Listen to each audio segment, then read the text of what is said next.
Okay, so we've just watched the Heston interview. Let's start with investigative. How is that interview investigative? Can we get an example? Gives information previous conduct. Yeah, so can we think of a quote? What does he say? What does he say? Talks about troubleshooting and he says doing it right the next day or something like that. Yeah. Oh, sorry. Okay, so yeah. Okay, so talks about gun rallies, okay, and their timings of the gun rally, doesn't he? Yeah. Cool. Why is that investigative?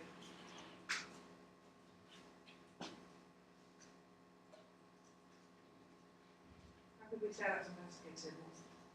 What was he investigating there? Why he did it. Okay. So why they choose?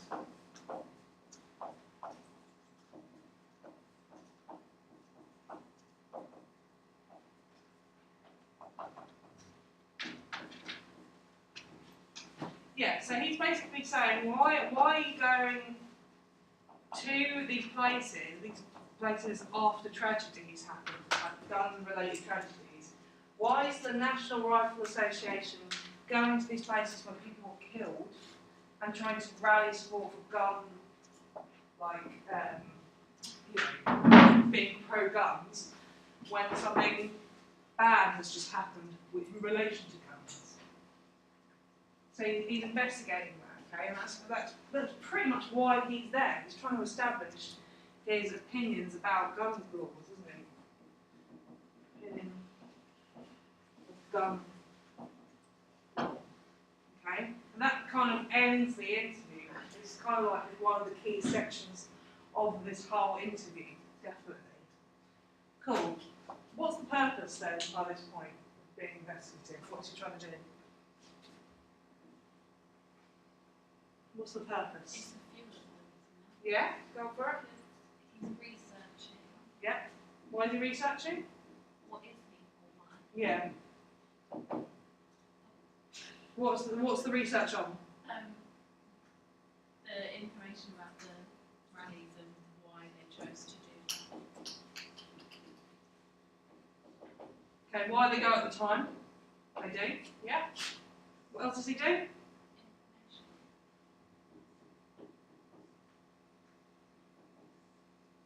Same reason? Yeah. And then enhancing audience's understanding because for example, I wouldn't have known that had happened.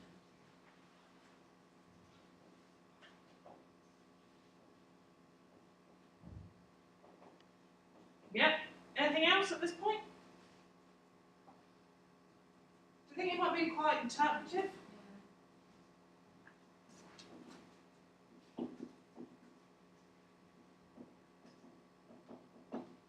Basically saying it's wrong that they've gone at that time. That they shouldn't have gone at that time. Okay, which is then leading to what? How do we feel about it?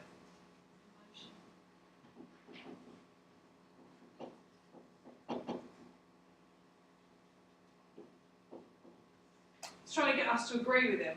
More is trying to put across his view and is trying to get us to agree with him. Would we all say we agree with Moore here?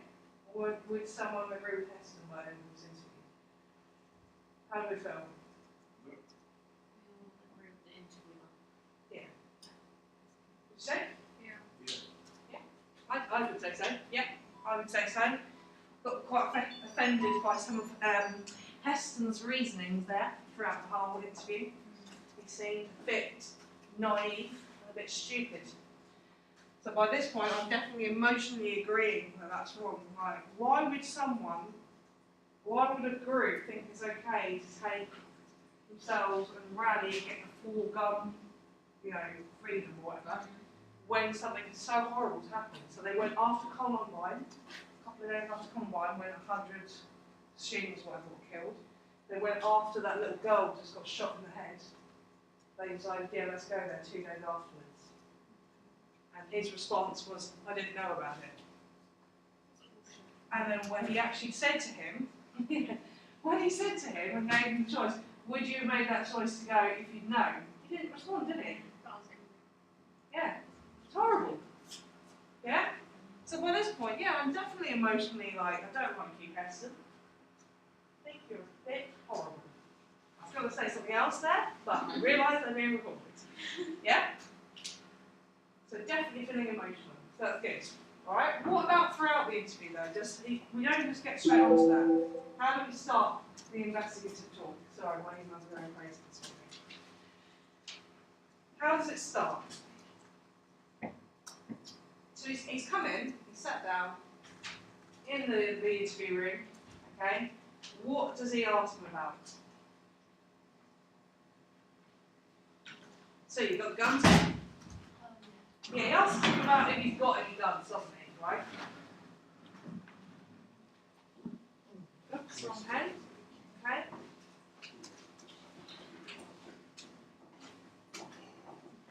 Okay, the whole topic is about guns, so he's asking him if he's got any guns here. Okay? And the conversation goes like this. So, have you got any guns in this house? Okay? So he's suggesting that he does, and then he's like, yeah, bad guys, hey, there it is, ha ha ha, he's having a laugh about it, okay? Because what happens, I'm just going to skip to the introduction over here now, this is a good time to talk about it. What happens in the introduction? How are we introduced to the whole interview? What's the very first thing you see on the screen? Come on, people. What's the very first thing we see on that screen? Shall we recap?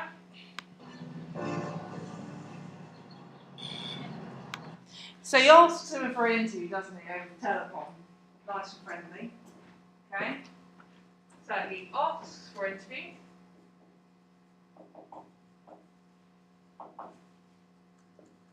Back the next morning.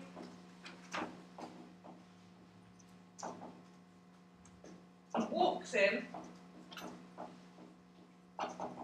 What's happening when he's walking in?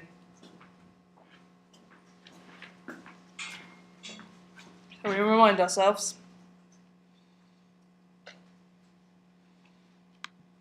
Hi, it's Michael Moore here to see Charlton Heston.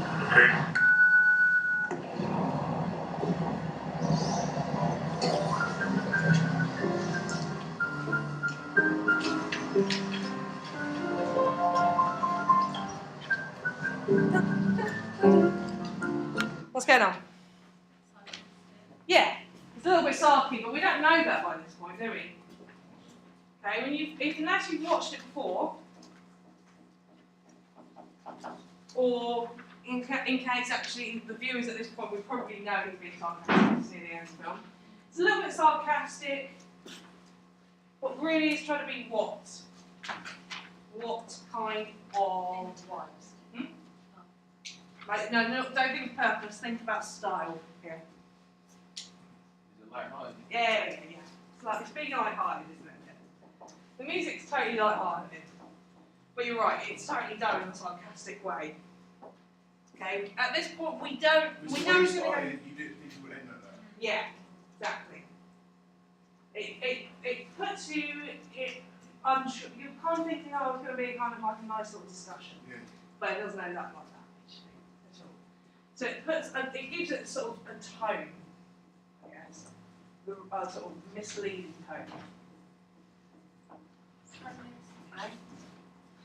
Okay, so that's why when we talk about guns, or when he's talking about guns, and he says to him, bad guys, notice, and he does a little ha ha ha, okay?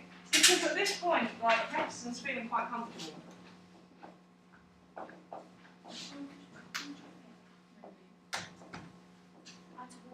He's chuckling, okay? Because at this point, Moore has made him deliberately feel okay and secure at this point, right? Also, when he comes in, this next bit I'm going to play as well. This is again part of this introduction. So he's walking to the house. Hi. Good morning.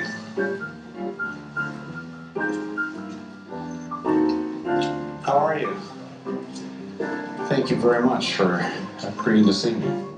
Okay, so he's doing a little bit of confidence building and building rapport. Okay? So, okay? If you're about to go and argue with someone, you wouldn't be like, oh yeah, how are you? Very nice to see you, thanks for coming to see me. You'd be like, right, let's get down to business. Yeah? Like, Paxman is, okay? So it's a very misleading tone. But why do you think it might be? Who is Heston? I'll said it at the beginning. Is he the founder? Actor. He's an actor, yeah, go on, Evan. So he's a stand-up. Yeah, he is. He's part of the group actually. He's like I don't know. He might be actually the president or something like that. But he's definitely spokesman for the NRA. But yeah, he's an actor. Okay, he's an old Hollywood actor, which might mean, okay, I'm not saying anything that is, but he might not be so willing to just give out interviews willy-nilly. Yeah. In other words, he'd like to pre-book these, know what you're going to talk about. So if he's going in there and he's going, yeah, I'm part of the NRA too, which is something he feels passionately about, he's going to be on his side. Okay? He's not likely to attack him and his views, if you see what I mean. As you know, the celebrities can get a bit defensive. If they don't like something, they will walk off the show or something like that. Okay? So he's feeling very, so already we can get the sense that perhaps Heston might be quite defensive in this interview if he went on the attack. So he doesn't. He misleads them as like, yeah, I'm part of the NRA too. And then he's like, yeah, all right then, come into my house, it's okay. Okay, so there we go. So that introduction is very important as to the set up of the whole interview. So I just wanted to include that because it kind of works with that have you got guns here bit. Okay, he then asks another question after he says, have you got guns here? He asks a key question, which is quite investigative, which is, have you ever been a victim of crime? Why might he ask that question? To try and justify why he has, see if he can justify why he has guns in his house. Okay, to justify why he owns guns. Yeah, he's justifying why he owns guns. Okay, for what reason? Talking about the beginning, how he's all nice, he's trying to set the interview up. What does he do from this point onwards? Does he still continue to be nice to him? No, he kind of asks that question knowing that he hasn't. Yeah. So it's a bit interpretive. Yeah. Okay, so he's going to begin to be interpretive now. You would expect him to have a gun though. Because if his house is kind of big, innit? Yes. I don't know. Okay? If you're part of the National or Rifle Association, okay, promoting guns, What? you're going to have a gun. Alright? No, but it's a good point, okay? It's an obvious point, but it's well made. Because, yes, he already knows what the answer's going to be. Of course he's going to say, yes, I have a gun, and yes, it's loaded. But it's a loaded question as well. Because now we can be like, yeah, but why have you got a loaded gun? Have you ever been a victim? Well, I've never been a victim, why have you got a loaded gun? Can he argue that? Where he says, it also goes on to ask, you've never been insulted, you've had no violence against you, yet you've got a loaded gun, why have you? Why do you need a loaded gun? Have you ever been a victim of crime? Multiple questions. Why don't you unload the gun? Yeah, so it all becomes a bit loaded. Yeah, go on. Is that multiple questions? No, that's just the way I was saying it. It's spaced out over time. But we start to get this kind of back and forth kind of mentality between the pair at this point. They start kind of going, and this is when Heston begins to feel a little bit uncomfortable brings in the Second Amendment. He's like, well, the Second Amendment tells me right, I have the right to. But then we get more going, oh, I totally agree. I totally agree with what you're saying. I totally agree with what you're saying. And tries to ask another question, but then Heston interrupts. Okay, so just that question alone begins this pattern of coming into a bit of a competent interview. Okay, just by being a little bit investigative, it changes the tone of how the interview goes. All right. So, oh. Okay.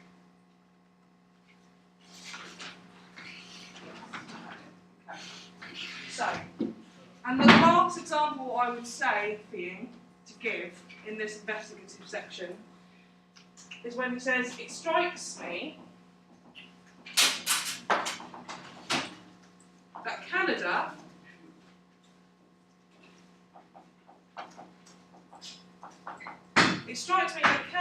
has over 7 million guns, yet they are regarded as America. Why is that?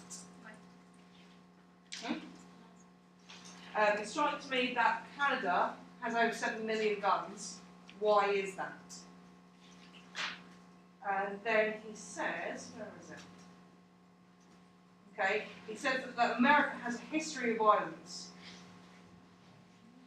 More than replies, but British and Germany have a history of violence, okay, and laughs. He gets to laugh at them and mock them again, quite positive.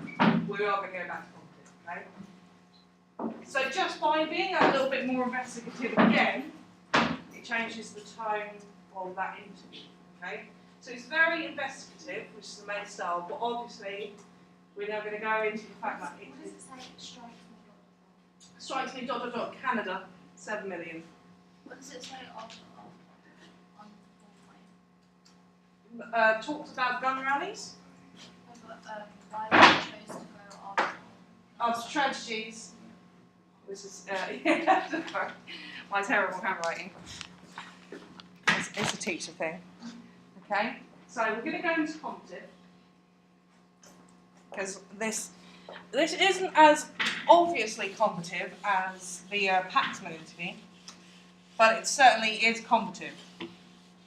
Would you agree? Yeah, go ahead. Right. So now I've got your brain thinking about what happens throughout this interview. You're going to tell me how it's competitive. Because each. Okay, give me an example where he's competitive. Because there are times here where more didn't allow him to speak, you know, like. Yeah, perfect. He goes, what does he say? Hear me out. Hear me out. Just listen. So he's cutting him up.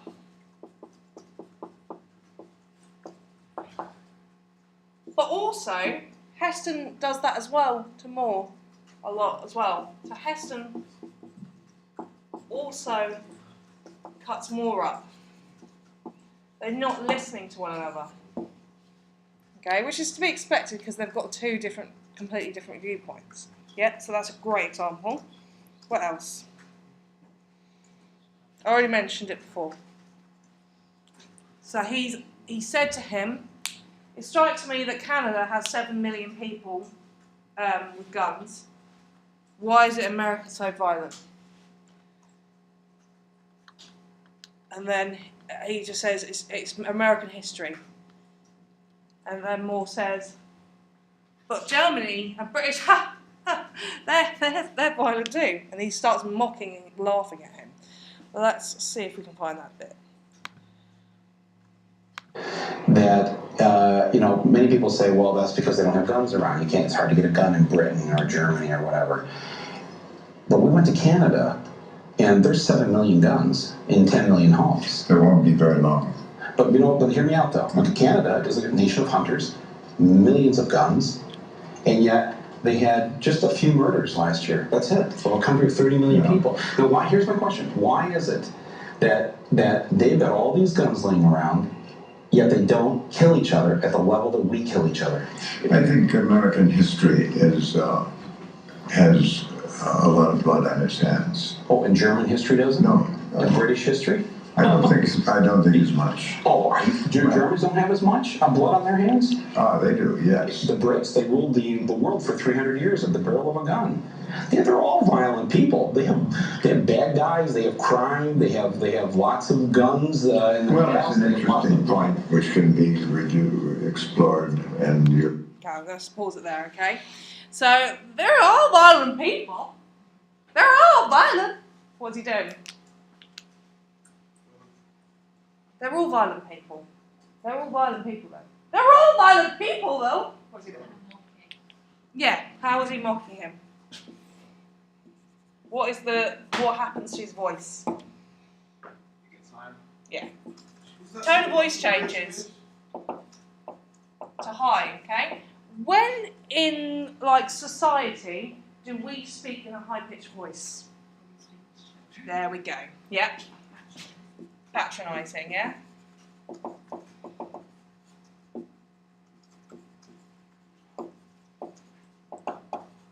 So when my annoying year nines are being annoying, I'm like, come on now, you know what you need to do. I'm going to be really annoying. Huh? How do I? Haha. It's because you're being annoying. Being really annoying today. No, right. Okay. So also, did anyone notice the cut there? The cut. Okay. So it means that obviously Moore has manipulated this interview to be biased in his favour, which we kind of already know that from the last two interviews. But let's just watch that again. So Moore's on his rant. That they've got all these guns laying around, yet they don't kill each other at the level that we kill each other. I think American history is... I think American history. Yep.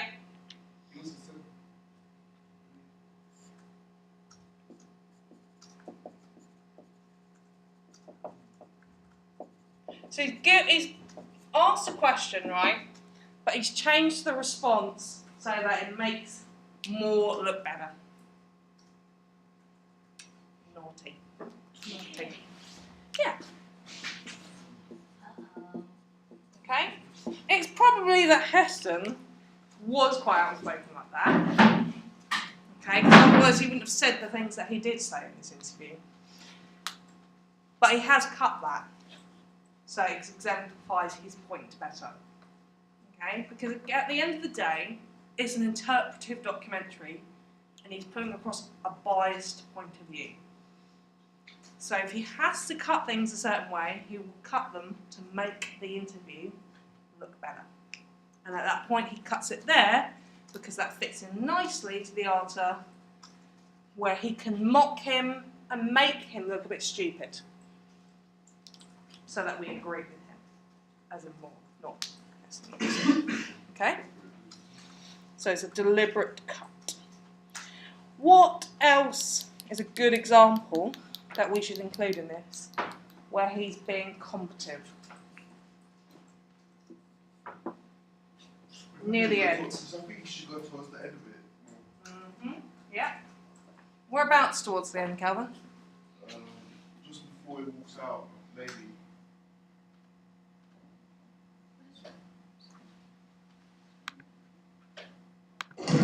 And do you think you'd like to just maybe apologize to the people in Flint for coming and doing I did an early morning This one.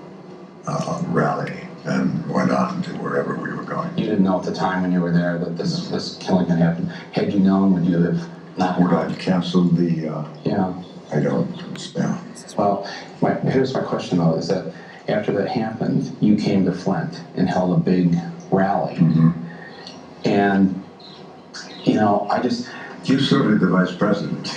Yeah, but did you feel it was being at all insensitive to the fact that this community had just gone through this? Actually, I wasn't aware of that at the time we came. We came and did an early morning rally. and went on to wherever we were going. You didn't know at the time when you were there that this killing had happened. Had you known, would you have not Would I have canceled the, Yeah. I don't. Not it wasn't that it wasn't like it was already planned. I mean, the choice to come there was made after this horrible killing took place. Mm-hmm. You know, had you known that, would you have come? I don't know. I have no idea. Maybe not. Yeah. Maybe not.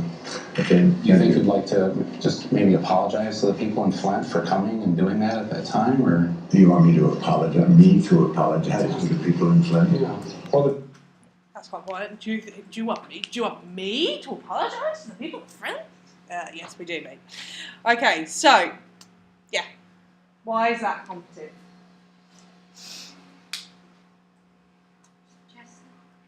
Yeah, it's suggestive, isn't it? It's suggesting that he was insensitive about the whole thing. Where actually, him solely may have not booked that. He may have not been aware. Okay, so therefore it wasn't perhaps him individually being insensitive, but corporation. But Heston could have said, right, I didn't personally know about it, but actually, on behalf of the NRA, I thought, I'm really sorry that came at that time, and probably maybe was a little bit insensitive. Yeah, but later you see that he obviously knows because he Yeah, exactly, yeah, he does. He just walks away from the interview, doesn't he? Like, he doesn't care. And he actually shows you the picture at the end. Yeah, that's what I I mean. know. Yeah, which is powerful, really. So we kind of know that at that point, yeah, you just don't care, really. But yeah, so that's him instigating him to be competent again. So it's like he's trying to start something here, and actually it starts so much that he walks out, doesn't he?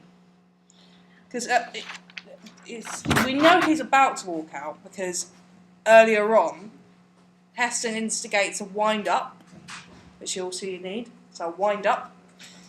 There are lots of points here to explore, but I'm afraid that's all I have to say on it. So a couple of minutes before this, we already know he's gonna go, but we don't know what direction he's going to go. So by the fact that he was saying, do you actually feel like you were being insensitive about it? It's that kind of point where like, right, this is it. This interview's over for me, because now you're accusing me of being insensitive. Which is right, which is fairly right at this point, because anyone would question that. Yeah. Could you argue that Moore did that because he knew that the interview was going to a close Yeah. time was over? Yeah, he could have done, yeah. Yeah.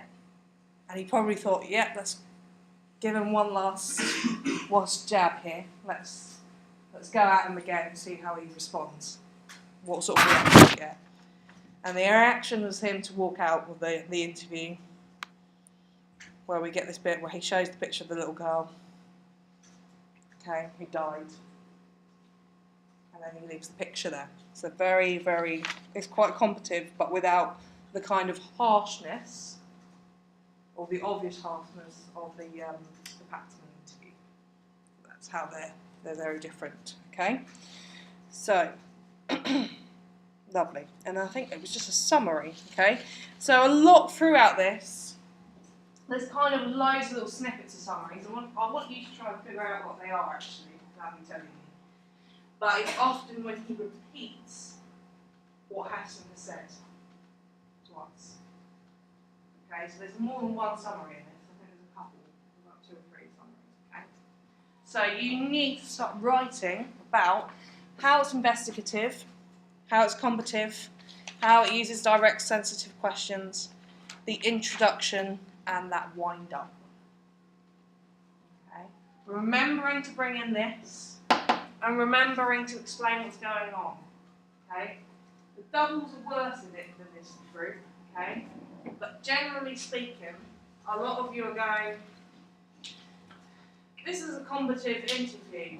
He says, did you feel insensitive about it? To be interpretive. But you're not explaining what's going on in the interview.